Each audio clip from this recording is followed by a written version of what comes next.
Olá, seja muito bem-vindo à semana dos programas de autocontrole que são aplicados à indústria de alimentos.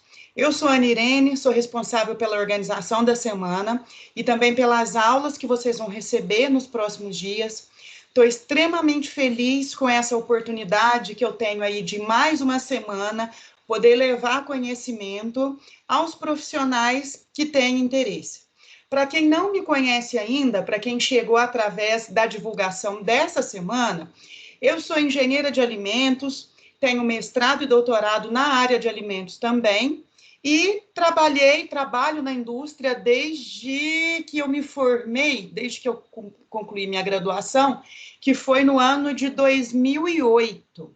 Em 2015, eu entrei também para a docência, porque aí nesse meio tempo eu consegui levar a pós-graduação, então entrei também para a docência, e aí essa minha experiência dos dois lados, tanto da parte prática industrial como dentro de sala de aula, me fez perceber as lacunas que existem entre a teoria e a prática e o porquê de tantos profissionais irem para o mercado de trabalho inseguros, quando precisam desenvolver serviços como os programas de autocontrole, por exemplo. Foi daí que surgiu a ideia de criar cursos, né? Eu tenho um curso pago nesse sentido aqui também, e essas aulas gratuitas para chegar até as pessoas que têm interesse em aprender mais sobre o assunto. E com a pandemia e o aumento do ensino remoto, do uso das redes sociais, eu percebi a possibilidade desse conhecimento chegar a mais pessoas. Agora, nós temos salas de aulas que não são mais limitadas a 4 paredes.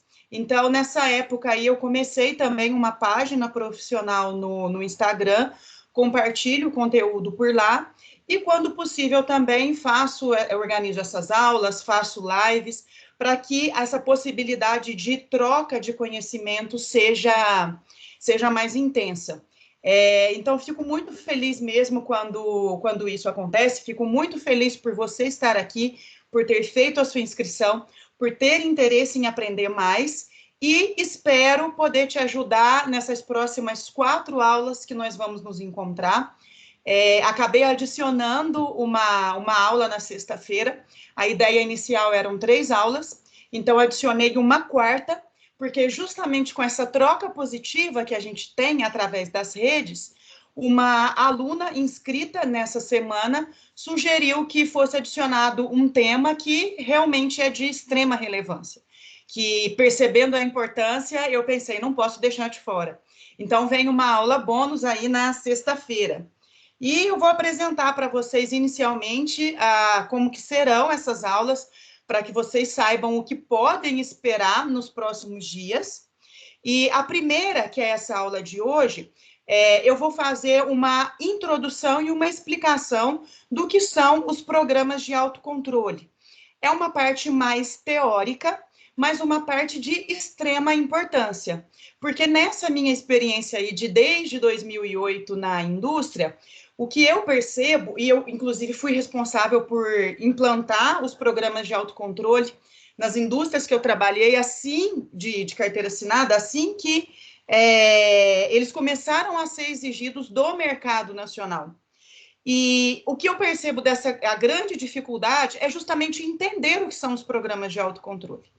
Como os profissionais não entendem, imaginem como é que podem desenvolver, monitorar, controlar, verificar e melhorar esse programa. Se está faltando ali aquele conceito inicial, né? Então, a aula de hoje ela é mais voltada para isso, para que vocês possam sedimentar esse conceito correto e com bastante clareza do que são os programas de autocontrole. Amanhã eu vou mandar para vocês como desenvolver o PAC, então a gente já vai ver qual é a estrutura que compõe o documento de um programa de autocontrole, né, de um elemento, aí eu trago como exemplo um elemento de inspeção, porque acredito que fica muito mais fácil da gente fazer a análise e entender essas partes que compõem, né, o documento quando a gente analisa para um elemento de inspeção. Na quinta-feira, como é feito o monitoramento e a verificação, que são parte do programa de autocontrole e parte fundamental, porque é a partir daí que realmente a gente pode dizer que a empresa tem controle sobre os seus processos, e é a partir de monitoramento e verificação que esse controle pode ser comprovado. Porque nada que está escrito aqui, nesse ponto 2, nesse documento que é desenvolvido, ele é suficiente se ele não for levado para a prática. E é justamente através de monitoramento e verificação que ele pode ser levado para a prática. E aí, na quarta-feira, vem esse conteúdo bônus aqui, top, que realmente não poderia ficar de fora. Então, quem sugeriu aí, colocou como dúvida, quando estiver assistindo essa aula, muito obrigada, essa troca é realmente muito positiva, ó, que é aprender a gerenciar o programa e aprender a colocar isso em um ciclo PDCA de melhoria contínua, para que realmente, ó, a empresa só alavanque, só conquiste melhores espaços aí na produção de alimentos seguros e de qualidade. Então, estes serão os conteúdos das nossas 4 aulas de hoje, dia 15, até o dia 18, sexta-feira. Como que eu programo essas aulas? Estou procurando fazer aulas curtas e bastante objetivas, para que todos tenham tempo de assistir. Eu falo muito com os meus alunos do curso, do treinamento Impact, especialmente, que tempo hoje é artigo de luxo. Eu sei que as pessoas não têm tempo, querem aprender, mas infelizmente nós não temos tempo para ficar na frente de um computador e de um celular estudando, principalmente porque nós precisamos trabalhar. E aí entra naquele conflito, né? Porque para trabalhar a gente precisa também desse conhecimento que eu estou passando aqui. Então, eu estou organizando todo esse conteúdo de forma a facilitar esse processo de aprendizagem, tempos mais curtos, tratando realmente aqueles pontos que são importantes para vocês darem o pontapé inicial nessa prestação de serviços dos programas de autocontrole. Estas aulas estão gravadas, não estão sendo aulas ao vivo, né, aulas síncronas, justamente para que o link fique disponível para que vocês façam quando for a melhor disponibilidade, quando for o melhor horário para vocês. E estes links vão permanecer abertos para as pessoas inscritas até o dia 31 de março. Depois eu acabo fechando, por quê? Né, claro, como eu disse, a ideia é sim difundir ao máximo esse conhecimento, mas é muito importante essa troca. Então, enquanto eu organizo a semana e eu tenho o feedback de vocês, eu consigo pegar informações desse tipo aqui, ó, para saber o que vocês querem, qual é a maior dificuldade, que tipo de conteúdo que eu posso produzir. Então, essa troca é importante. Então, quando eu acabo limitando esse período, eu acabo também criando um período de troca, um período que vocês entram em contato comigo, que eu entro em contato com vocês através do e-mail, e isso gera resultados positivos para ambas as partes, tá? É por isso que eu acabo colocando um prazo limite aí, mas acredito que esteja um prazo razoável e espero também que seja possível de todos assistir. Bom, então vamos lá. Por que é que a gente precisa saber programa de autocontrole? Por que é que quando vocês viram um anúncio meu ou receberam uma publicação minha em um grupo de um WhatsApp, uma indicação de um amigo, vocês se interessaram por saber, por aprender mais sobre os programas de autocontrole? Bom, primeiro, porque hoje ele é um programa exigido de todas as indústrias de produtos de origem animal. O que eu tenho acompanhado aqui é que a tendência é que os PACs se tornem o manual de boas práticas da indústria de alimentos. É até o segundo ponto que eu trago aqui para esse slide, que em breve a tendência é que seja cobrado também, que seja exigido das indústrias de produtos de origem vegetal, os produtos vegetais. A ministra da Agricultura, Tereza Cristina, já demonstrou, já falou sobre isso, né, que pretende levar os programas para a área vegetal, porque realmente o sucesso na área de produtos de origem animal foi grande.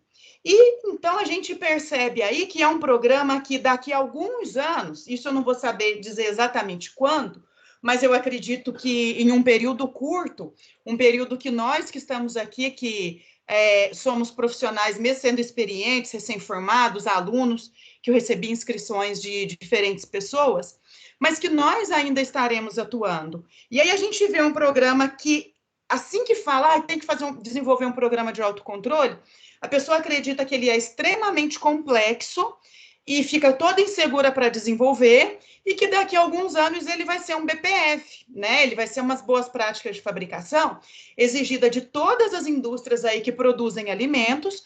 Por quê? Porque os resultados mostrados agora, até agora, eles têm sido positivos, né? Então, começou em 2005, com a publicação da Circular 175 pelo Ministério da Agricultura, exigindo, estabelecendo o que eram os programas de autocontrole e exigindo que as indústrias que exportavam carne para os Estados Unidos implantassem os programas.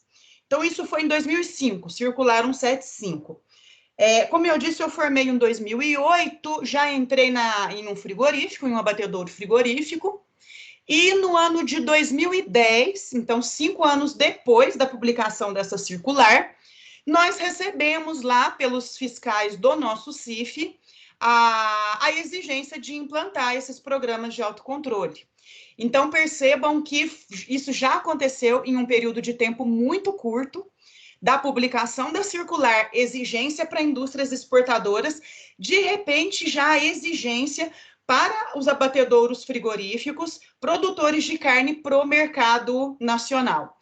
E aí, com a deflagração da Operação Carne Fraca, em 2017, percebeu-se a necessidade de que as indústrias, de que as próprias empresas tivessem maior responsabilidade sobre a produção dos seus alimentos, sobre os seus processos.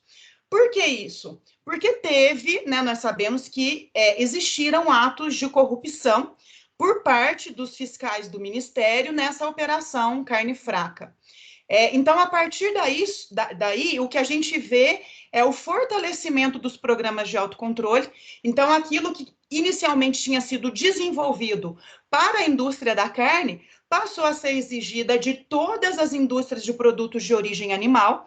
Então, hoje a gente tem PACs para a indústria de leite, para a indústria de ovos, para a indústria de mel, para a indústria que tem CIF, faz comércio internacional e atende todo o território nacional, e também para as indústrias que são fiscalizadas por serviço de inspeção estadual e até municipal, porque vem de uma estrutura do Ministério da Agricultura, onde esse modelo de controle, né, esse modelo de programa de qualidade funcionou muito bem. E agora, especialmente, onde os serviços de inspeção estadual podem conseguir CISB e fazer a comercialização em território nacional, especialmente eles têm que comprovar que a fiscalização deles, ela está no nível de uma fiscalização federal. Então, mais do que nunca, se vocês tiverem curiosidade aí depois, dá um Google e procura por programas de autocontrole de estados, que a gente já encontra muita coisa. Os próprios estados aí estão estabelecendo elementos de inspeção, modelos de documentos, para que as suas empresas se adequem a este programa que tem dado tão certo, tá? Então, hoje já tem essa exigência de POA e a manifestação da ministra Tereza Cristina, que muito provavelmente nesse ano aí, já passaria no ano de 2022, já passaria a exigir os programas da indústria vegetal, né? E aí a gente vê essa grande dificuldade dos profissionais do setor. Falou em programa de autocontrole? Nossa, parece que é um bicho de 7 cabeças que não vai conseguir resolver de jeito nenhum, mas já começa com a dificuldade ali do início, por não entender o que são os programas. E aí, como que você vai desenvolver algo que você não entende? É impossível, né? Então, por isso que eu trago essa aula inicial aqui, espero que ela ajude bastante. Então, vamos entender de uma vez por todas o que são os programas de autocontrole, para vocês nunca mais terem dúvidas e nunca mais esquecerem. Então, como o próprio nome indica, é um autocontrole. É até engraçado, porque quando eu abri a minha outra turma do curso pago e coloquei anúncio no Google, muitas palavras-chave que as pessoas procuravam e apareceram na pesquisa para mim depois, era o autocontrole pessoal, que é algo que a gente busca muito hoje em dia, né? Muito estresse, muito trabalho, muitas coisas acontecendo em todo o mundo, pandemia, guerra, inflação, crise, enfim. Manter o autocontrole pessoal diante desse cenário mundial realmente não é fácil. E foi a principal palavra-chave que saiu nas buscas pelo meu curso.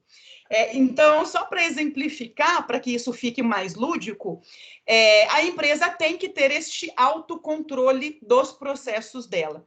Então, se ela faz N produtos, para fazer esse N produtos, ela tem, sei lá, N sobre 3 linhas de produção, tantos colaboradores trabalhando nessas linhas. Tudo isso faz parte ali da base que produz o alimento, e a empresa tem que ter o controle de tudo isso que está envolvido na produção de alimentos. Porque só tendo este controle que ela pode ter uma maior segurança, uma maior certeza de que está produzindo alimentos seguros. A gente pode encontrar muita associação aí à produção de alimentos de qualidade, e o termo qualidade aqui ele é amplo, ele com certeza engloba esse alimento seguro, mas com certeza, especificamente, o objetivo do Ministério da Agricultura com o desenvolvimento dos PACs é colocar no mercado, é colocar em circulação, não só no Brasil, mas como nos países que confiam na nossa produção de alimentos, né, e adquirem os nossos alimentos, alimentos seguros, né, alimentos inócuos, alimentos que não causem prejuízos à saúde do consumidor. Então, com certeza, este é o foco principal. E para a empresa conseguir isso, primeiro ela tem que conhecer muito bem os seus processos e saber o que influencia dentro desses processos na produção dos alimentos seguros. Então, aqui entra um conceito que é muito utilizado nos PACs, que inclusive entra ali nos documentos, né, para fazer a padronização e o acompanhamento, que são os elementos de inspeção. Então, o controle da empresa sobre todos os elementos de inspeção que apresentam influência sobre a produção de alimentos seguros. Então, o que é um elemento de inspeção? Um elemento de inspeção é tudo que entra em contato direto ou indireto com a produção de alimentos e que, portanto, tem influência sobre o quão esse alimento é seguro ou não. Por exemplo, água de abastecimento, aquela água potável que vai entrar tanto como ingrediente de uma formulação, como também como na limpeza de equipamentos e áreas fabris. Percebam como ela é de extrema importância sobre a produção de alimentos seguros, especialmente quando ela entra como ingrediente. Então, a água, ela passa a ser um elemento que é do interesse tanto da fiscalização, como principalmente da indústria, de existir um controle sobre ela, para que ela não seja um risco de contaminação, né? Para que, não estando sob controle, ela acaba inserindo um risco de contaminação no produto. Então, tem um slide aqui, é o próximo, se não me engano, onde eu trago os elementos de inspeção que são sugeridos pela norma interna número 1 de 2017, que é a norma interna mais recente que nós temos para os programas de autocontrole, e ela também foi desenvolvida ali muito específica para abatedouros frigoríficos. Mas dentro da realidade de cada empresa, vão existir aqueles elementos de inspeção que muitas vezes não se aplicam à outra. Então, assim, no âmbito federal, o que a gente tem é essa norma interna 1, e como ela trata de abatedouros frigoríficos, ela vai ter ali bem-estar animal como um elemento de inspeção, o material especificado de risco, que é mais específico ainda para o abate de bovinos, que é aquela parte do sistema nervoso central do animal, que pode transmitir a doença da vaca louca. Então, bem específico para bovino. Mas isso não limita, né? Não faz com que a gente tenha que repetir aquilo, sendo que não tem na nossa indústria. Ou que a gente limite os nossos elementos de inspeção a somente aqueles que são gerais, como foi o exemplo da água de abastecimento. Mas é uma norma interna que a gente utiliza como referência, e isso é muito válido, isso é um guia muito importante para a gente. E aí, conhecendo a nossa linha de produção, nós vamos estabelecendo quais são os outros elementos que devemos controlar e que se tornarão elementos de inspeção, né? Vão ser inspecionados tanto por nós dentro da empresa, como pelos fiscais, que são tão responsáveis pelo nosso CIF, como fiscais do Ministério também, que podem ser responsáveis por auditar, tá? Então, existem esses elementos que são gerais, a água de abastecimento a higiene e saúde dos colaboradores manutenção de equipamentos são coisas comuns a todas as indústrias, né? São coisas que qualquer lugar que a gente trabalhar, a gente vai se preocupar. Mas algumas outras são muito específicas mesmo. Então, né, como eu disse aí, do bem-estar, do material especificado de risco, quando nós pensamos em um abatedouro de aves, tem aquele cuidado com a quantidade de água que a carcaça absorve no resfriamento em chiller. Então, isso é um PAC do abate de aves, que é essa quantidade de água. Em laticínios, contagem de células somáticas, por exemplo. Enfim, mel, umidade, né? O mel vai ter que ter um PAC ali definindo para que ele não passe por processo de fermentação, enfim. Dentro de cada indústria, nós teremos os PACs, os elementos de inspeção específicos. E aí a empresa se torna responsável por ele, tá? Como que isso é feito? Como que essa responsabilidade ela é desenvolvida e ela pode ser verificada? Então, esses elementos de inspeção, para que eles possam ser controlados, para que a empresa pode dizer, eu tenho o autocontrole dos meus elementos de inspeção. A primeira coisa, eles precisam ser padronizados. Então, eles precisam ter limites, máximos e mínimos, dependendo do caso. Precisa ter padrão de como deve ser feito, porque só a partir de uma referência nós podemos seguir para o passo seguinte do programa de autocontrole, que é monitorar e verificar esses elementos de inspeção. Então, eles são padronizados como num POP mesmo, isso a gente vai ver amanhã. Então, num procedimento operacional padronizado, voltando em água de abastecimento, por exemplo, a forma como o reservatório de água deve ser limpo, a frequência com que ele deve ser limpo e as características microbiológicas e físico-químicas que essa água deve apresentar. Então, percebam que eu já padronizei uma série de coisas aqui num exemplo muito básico, né? Já padronizei a forma como o meu colaborador deve ser treinado e deve ir lá para o reservatório fazer a limpeza dele. Esqueci quais eram as outras coisas, né? Padrões microbiológicos e físico-químicos. Então, valores de análise, o pessoal do laboratório vai fazer a coleta da água, vai fazer as análises e vai confrontar esses resultados com os resultados que foram padronizados. E aí, toda essa parte de acompanhar o que foi feito e de acompanhar resultados, nada mais é que os passos posteriores do programa de autocontrole, que é monitorar e verificar, tá? Então, a partir de definir elementos de inspeção, padronizar elementos de inspeção, monitorá-los e verificá-los, a empresa já começa a dizer que ela tem o controle dos seus processos. E para provar que tem esse controle, ela precisa ter tudo registrado.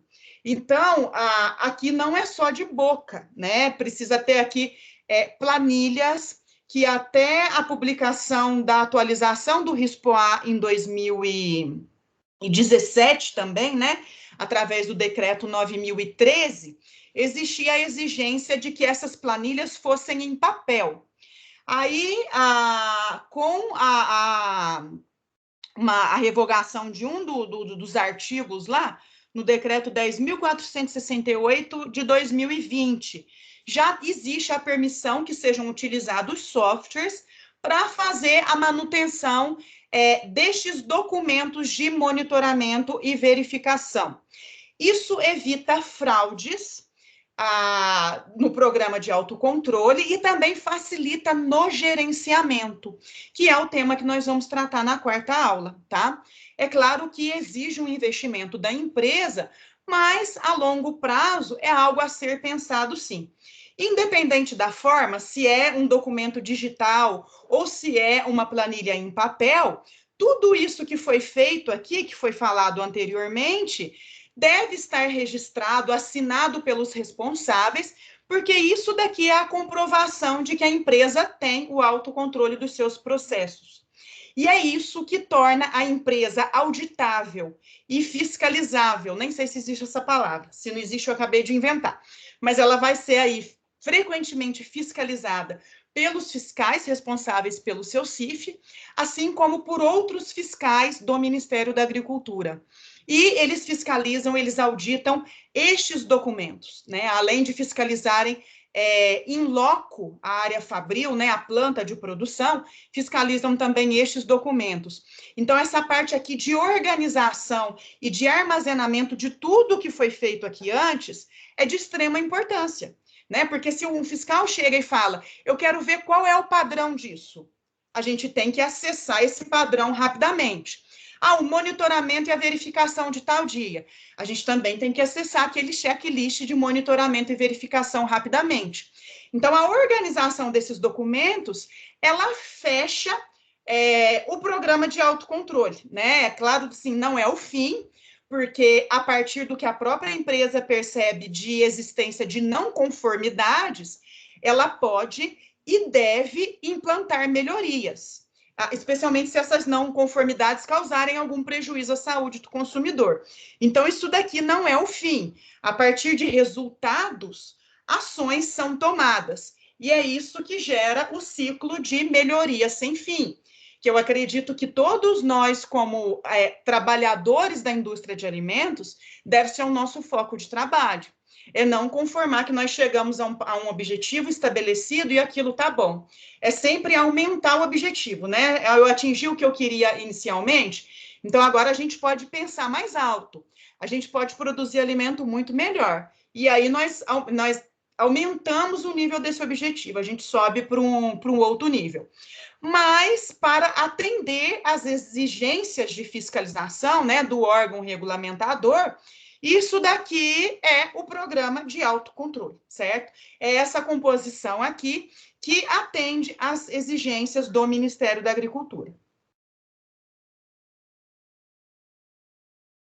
Bom, então, como eu havia dito, o exemplo aqui dos elementos de inspeção que a norma interna de 2017 traz, percebam que até aqui, respaldo para certificação oficial, são elementos de inspeção gerais, quando a gente pensa manutenção, água de abastecimento, controle integrado de praga, PPHO, higiene e hábitos higiênicos dos funcionários, procedimentos sanitários operacionais, controle de matéria-prima, temperatura, APPCC, análises laboratoriais, controle de formulação e combate à fraude, rastreabilidade e recolhimento, e o respaldo para certificação oficial, que esse daqui é mais específico para as indústrias exportadoras, mas eles são elementos de inspeção gerais.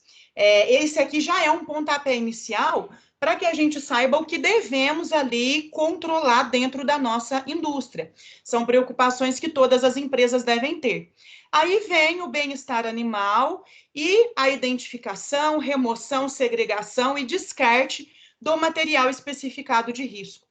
Esse aqui que é extremamente específico para abatedouros de bovinos. Mas eu fiz questão de colocá-los aqui, porque além de ser uma referência da norma interna 1, é também um exemplo de que existem os elementos de inspeção extremamente específicos da linha de produção que a gente trabalha. Então, se você trabalha com o abate de aves, você vai se preocupar com o PPCAP, né? Que é aquela quantidade de água ali que a carcaça pode absorver, de no máximo 8% do seu peso quando passa pelo resfriamento em chiller. E assim por diante. Aí vocês podem estar se perguntando agora, já vou me adiantar a responder uma dúvida.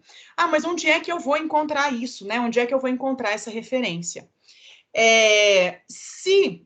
Como eu disse, eu tenho visto muito os estados estabelecendo esses elementos de inspeção e os modelos dos documentos, inclusive. Não acho necessário, mas eu tenho visto. Então, se ainda não existir essa referência no seu estado ou para a área que você está trabalhando, a responsabilidade é sua mesmo. É por isso que é um autocontrole. A partir do momento que você conhece muito bem a sua linha de produção, você sabe dizer o que é que tem influência sobre a produção do seu alimento seguro. Então, você estabelece o seu elemento de inspeção, tá? Então, não existe uma obrigatoriedade com relação a isso. E um conselho que eu dou é sempre andar aí muito alinhado com o fiscal, porque ele também, conhecendo a área, ele pode dar bons conselhos do que a gente deve definir como elemento de inspeção e começar a controlar. Mas passem a perceber que essa responsabilidade é da empresa, tá? O autocontrole é responsabilidade da empresa. Então, qualquer coisa que faltar, se você achar que, eu não vou colocar esse elemento de inspeção, não, porque ele vai me dar mais trabalho, e resolver jogar ali por baixo do tapete, na verdade, é um tiro no pé, porque aquilo que você não controla e que depois pode apresentar um efeito negativo na sua produção, né, vai acabar aparecendo, e aí você não pode dizer que tem o controle. E é isso que o Ministério está esperando, né, que as empresas tenham maior responsabilidade sobre a produção de alimentos seguros, tá? E aí, como que a gente faz aquela segunda parte? Então, definir meus elementos de inspeção, como é que eu vou padronizar esses elementos para depois seguir para o monitoramento e verificação, que são o tema da nossa terceira aula. Então, trouxe aqui alguns exemplos, isso daqui não é limitante, né? São alguns exemplos de legislações que a gente utiliza para padronizar esses elementos de inspeção. E aí, dependendo da área também que você trabalha, vai ter aquelas legislações que são mais específicas. Então, o que eu trouxe aqui? Trouxe a portaria 368 de 1997 do MAPA, que trata das boas práticas de fabricação. Então, quando a gente lê essa portaria, nós já sabemos muito da forma como a produção de alimentos deve acontecer. E aquilo se torna a nossa referência, ela se torna o nosso padrão. Para o PAC de APPCC, a portaria 46 de 1998 do MAPA. Você pode pegar o Códex Alimentários? Claro que pode. Mas se for mais complexo, até por conta da linguagem, não existe essa exigência por parte do Ministério. A portaria está ativa e ela é a nossa referência para a APPCC ainda, sem problema, tá? Aí eu quero estabelecer algum padrão microbiológico, né? Então, padrão microbiológico para carne, para produto embutido, para leite. Eu sei que existe a Instrução Normativa número 60 de 2019, publicada pela Anvisa, que estabelece os padrões microbiológicos para cada classe de alimentos. Quando eu vou fazer aqui a minha padronização de recall, de rastreabilidade e o programa de recolhimento de alimentos, a gente encontra a forma como ela deve ser feita na RDC 24 de 2015, também da Anvisa. E, por exemplo, né, só para encerrar aqui, na parte de bem-estar animal, eu estou vendo agora que eu digitei errado. Não é a portaria 354 de 2021? Eu não tenho certeza...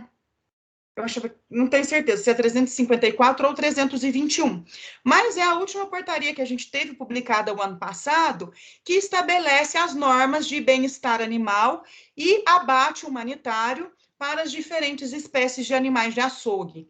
Então, se você quer padronizar isso também, você encontra as referências aqui, você encontra os limites, o que é permitido aqui dentro dessa portaria. Então, trouxe exemplos aqui que são aqueles mais gerais, que todas as indústrias aplicam, até aqueles que são bem específicos, como o bem-estar animal. A gente sempre vai achar aí alguma legislação que funcione como essa referência, e nós devemos usá-las. No caso de não existir uma legislação, que é muito raro, aí a gente pode utilizar um trabalho científico, um trabalho técnico como referência, desde que ele seja citado no texto, tá? Então, quando for desenvolver ali o PAC e você colocou determinado valor como o seu padrão de referência, se ele não está em uma dessas legislações, tem que fazer muito bem aqui a citação da referência, para que o fiscal, quando for acessar o documento, consiga também saber de onde veio esse padrão, tá? E aí vem aqui a parte da ação fiscal, que ele vem auditar esses documentos, que vem auditar a área de produção, e isso agora tem uma frequência determinada também pela norma interna número 1. E vem corroborar com essa maior responsabilidade da indústria. Por quê? Porque o fiscal, ele não está todo dia ali verificando os seus documentos, nem todo dia dentro da área de produção verificando se as paredes estão limpas, se os equipamentos estão limpos, se o seu colaborador não está falando ali em cima do alimento. Ele não faz isso mais. Isso passou a ser responsabilidade sua. Isso é do seu controle. Tá?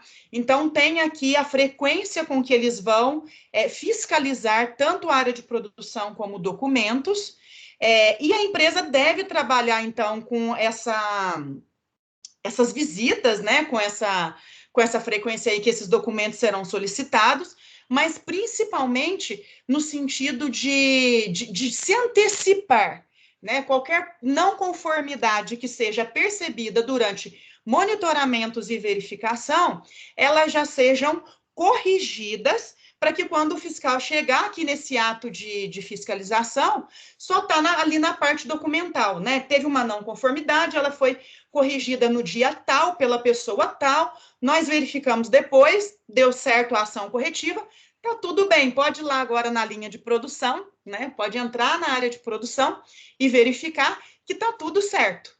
É isso que a empresa quer e pode ter certeza também que é isso que o fiscal quer. Então, esse quadro 2 aqui, ele vem também da norma interna número 1, e ele mostra a frequência com que os autocontroles serão fiscalizados. As empresas, nesse caso, só para explicar rapidamente, elas são divididas em 2 grupos. O grupo 1 são aquelas empresas de fiscalização permanente, que é quando o fiscal fica ali todos os dias. Isso acontece somente para os abatedouros frigoríficos, porque existe a necessidade de inspeção ante e pós-mortem de animais e carcaças, respectivamente. Todas as outras indústrias, todas as outras enquadram-se no grupo 2, que é a da inspeção que não é permanente, tá? Então, a verificação aqui, por exemplo, esse anexo 2 aqui é modelo de documento que o fiscal utiliza, parte 1 é verificação in loco e parte 2 é verificação documental. Então, percebam que eles passam a fazer agora a verificação in loco quinzenalmente e a verificação dos registros do PAC trimestralmente. Isso, a um primeiro momento, pode parecer mais tranquilo, né? Vai falar assim, o fiscal não vai entrar aqui na linha de produção todos os dias, isso é muito melhor. Mas, na verdade, não é, porque depois de 15 dias, se ele entrar e pegar uma não conformidade, a resposta que ele vai te dar ali vai ser muito mais dura do que se ele estivesse entrando ali todo dia. Porque agora a responsabilidade não é tanto mais dele, a responsabilidade é sua, tá? Então, não enxerguem isso como um relaxamento da legislação, como algo que venha a ser positivo. Muito pelo contrário, tá? E aí, aqui as empresas do grupo 2, elas, dependendo do que vai ser acordado ali entre os fiscais, elas vão ser fiscalizadas a cada 15 dias ou até anualmente, o que depende também do elemento de inspeção, né? Vamos supor que seja a calibração de equipamentos, que é algo que normalmente nós fazemos num prazo de 12 meses. Então, a fiscalização também pode acontecer de forma anual. Não existe problema aqui para essas indústrias que estão no grupo 2, tá? Então, a mudança que teve aí foi essa menor responsabilidade dos fiscais e essa responsabilidade foi transferida para a empresa, que precisa ter, então, o autocontrole, para que vocês nunca mais esqueçam o que é esse programa de autocontrole, certo? E aí eu espero muito que essa aula tenha ajudado vocês a entenderem o que são esses programas. E aí, como ela está gravada e disponibilizada o link, eu não quero que fiquem com dúvidas, muito pelo contrário, quem tiver a oportunidade de assistir hoje, se já quiser mandar a dúvida antes de passar para a aula de amanhã, Estão aqui os meus contatos, podem utilizar quaisquer um deles, tá? E-mail, esse número aqui de telefone é o WhatsApp, e pelo meu próprio Instagram, direct mensagem, caixinhas de pergunta que eu abro por lá. Por favor, fiquem à vontade para perguntarem e, de preferência, sem passar para os próximos conteúdos, tá bom? E aí, amanhã eu envio o link da próxima aula. Até lá, gente!